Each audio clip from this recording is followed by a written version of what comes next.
Bueno, para empezar, les quería dar un ejemplo que vi en un video.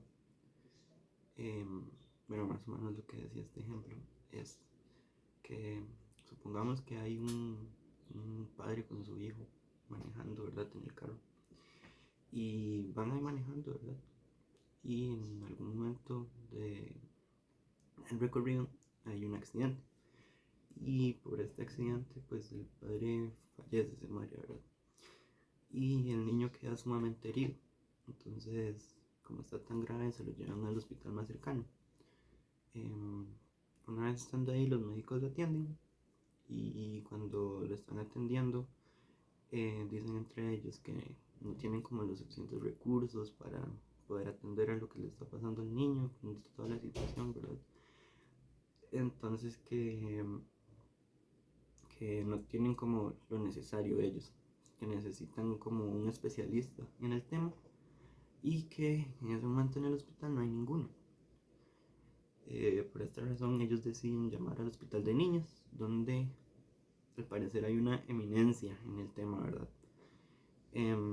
Entonces pues le cuentan ya todo lo que le pasó al niño, toda la situación, y le preguntan si esa persona puede ir hasta el hospital en el que ellos se encuentran, ya que pues a ellos les da miedo como mover al niño de donde está, ¿verdad? Entonces esta persona que es especialista le dice que sí, que sí puede ir, y pasa un rato, ¿verdad? Y llega al lugar, al hospital, y le presentan el caso nuevamente, ¿verdad? Ya le explican, lo llevan a la sala y los médicos se quedan esperando como que evalúe al niño, ¿verdad? Hasta que le preguntan, ¿usted está en condiciones de atender al niño? Y esta persona especialista, la eminencia, le pregunta, ¿cómo no lo voy a atender si es mi hijo? Entonces, ¿qué es lo que pasa? Porque pareciera que hay una contradicción en esto. Porque si el padre murió, ¿cómo puede ser que llegue el especialista, que es una eminencia en el tema, y que diga, este es mi hijo? Entonces, bueno, si hasta este punto alguno no ha entendido qué pasó, pues se debe un toque a la sociedad machista en la que vivimos nosotros, en donde, bueno, como se sabe, hay dos personas que pueden decir que es el padre de alguien, mamá y papá, ¿verdad? Entonces, sin embargo, muchas personas, por todo lo que tienen interiorizado en su cabeza, eh, es difícil como imaginar que esta persona especialista, que era una eminencia en la medicina, fuera pues una mujer y fuera ella la que dijera, eh, es mi hijo, porque pues era la mamá, ¿verdad? Entonces, si alguien llegó a la conclusión de que era la mamá antes de que yo lo dijera aquí, pues felicidades, porque tiene una capacidad de pensar donde su cerebro pues plantea soluciones novedosas o soluciones creativas frente a los problemas. Entonces a esto es a lo que se le conoce, que es el tema del que les vamos a estar hablando, como el pensamiento lateral. Entonces, como para ya definirlo bien, el pensamiento lateral favorece a la creatividad, a la proactividad, la resiliencia, porque pues eso es esa manera de pensar novedosa, ¿verdad? Por lo que es una capacidad muy necesaria, tanto a nivel educativo, durante la escuela, el colegio, la universidad, a nivel laboral para pues, presentar cosas nuevas y así, y también en el día a día para pues, saber afrontar de una mejor manera los problemas. También pues es esto, ¿verdad? Que nos permite ver un poco más allá, nos permite tener ideas innovadoras, ideas diferentes y disruptivas, que a mi manera de ver es como cualidades que todo mundo quisiera aspirar a tener. Aspectos fundamentales del pensamiento lateral y cómo utilizarlos. El pensamiento lateral se lleva a cabo a través de sus cuatro elementos básicos. 1. La comprobación de suposiciones, es lo que comúnmente podría denominarse como tener la mente abierta, es decir, desconfiar de los resultados inmediatos. Los prejuicios y los razonamientos que surgen nada más plantear las premisas. Es necesario someter a examen cada hipótesis y argumento, por obvios que resulten. También consiste en ser conscientes de las ideas y valores de cada uno, evitando que interfieran y que nos hagan llegar a sesgos por conformarnos con alternativas. 2. La formulación de las preguntas correctas. Antes de llegar a cualquier tipo de conclusión o solución, es importante hacernos las preguntas pertinentes para saber desde el primer momento el tipo de respuesta que tenemos que hallar. A menudo seguimos el proceso inverso, que suele ser más intuitivo, buscando las respuestas antes que la pregunta, que realmente se quiere responder, lo que nos puede llevar a cabo ataques de desinformación. Se debe empezar haciendo preguntas generales, enmarcadas adecuadamente, tras examinar los datos y las premisas se podrán hacer preguntas más específicas. 3. La creatividad. Al incorporar elementos que no parecen relacionados de manera clara y al hacer asociaciones novedosas, se refuerza y valora especialmente el uso de la creatividad, como habilidad imprescindible en el pensamiento lateral, ya que permite iluminar nuevas alternativas y percibir y procesar de un modo diferente.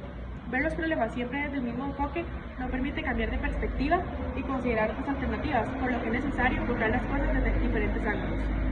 Y 4. El razonamiento lógico. Como se ha mencionado, la validez lógica que determina la rigurosidad del pensamiento y la capacidad deductiva y de interpretación resulta fundamental en el pensamiento lateral, para alcanzar soluciones realistas, correctas en términos lógicos y útiles para llegar a otras alternativas. Sin la clave lógica, el pensamiento lateral solo aspiraría a obtener soluciones excéntricas y muchas veces irracionales. Una vez desarrolladas las alternativas, la lógica del pensamiento lateral permite explicarlo y transmitirlo a los demás. Una de las habilidades que debemos de tener en cuenta para mejorar o desarrollar o implementar también en nuestras vidas es lo que es la resolución de problemas, ¿ok? Porque esto nos ayudaría muchísimo tanto en la parte personal como en la parte laboral, un equilibrio de.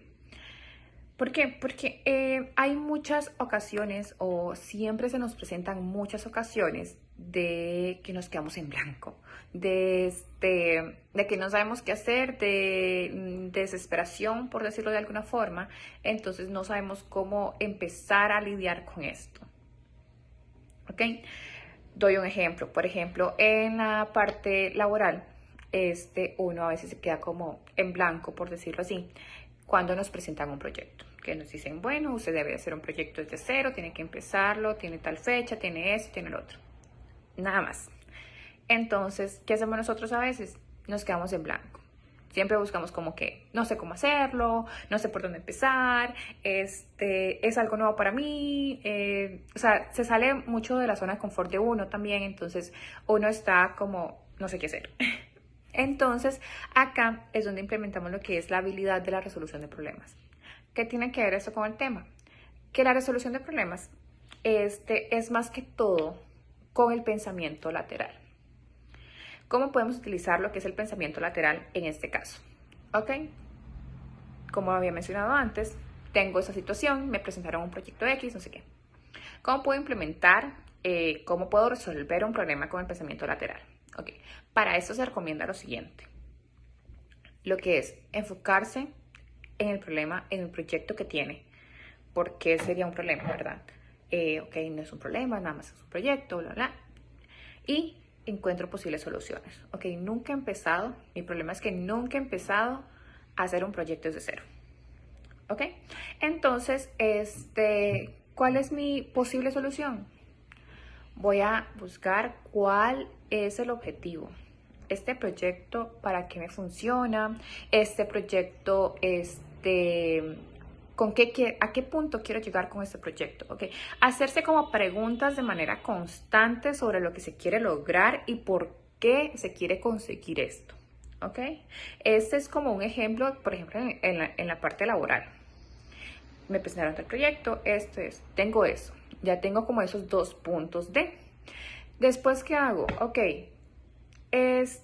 no tengo tanta información de eso, es que busco información por todos los medios. Hay que quitarse ese miedo de preguntar, hay que quitarse como esa vergüenza de ir y preguntar a alguien que posiblemente ya sabe más del tema y llegar y decirle, ok, tengo esta información, me gustaría saber acerca de esto, y realizar ese proyecto con muchísimo más de lo que ya tengo acá investigado.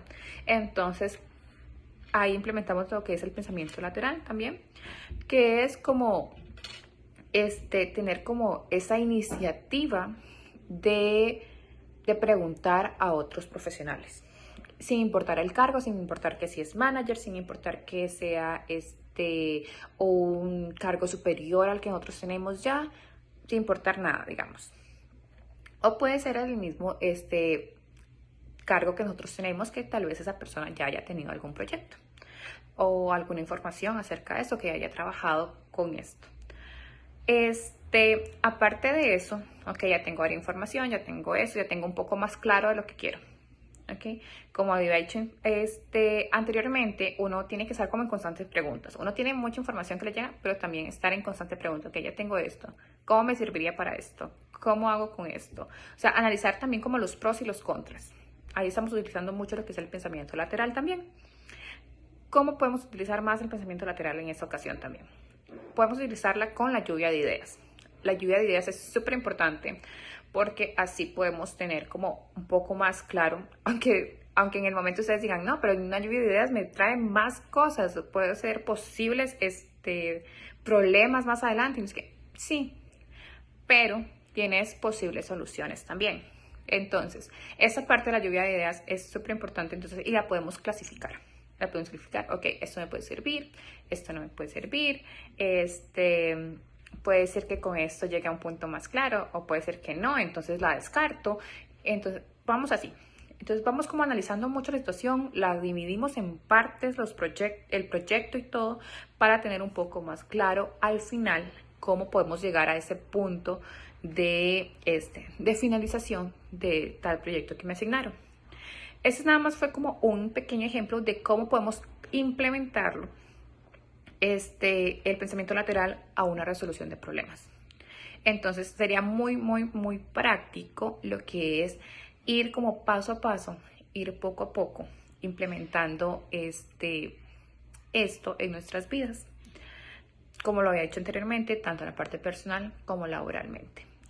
Sería de mucha utilidad para que no hayan muchos tiempos de me quedé en blanco, no sé qué hacer, no sé cómo tener la iniciativa para resolver esto. Entonces creo que es muy importante porque siempre en la vida se nos presentan obstáculos, se nos presentan cosas muy espontáneas, cosas que no teníamos planeado para absolutamente nada. Entonces por lo menos sería como una pequeña idea o una pequeña ayuda más bien de cómo hacer, de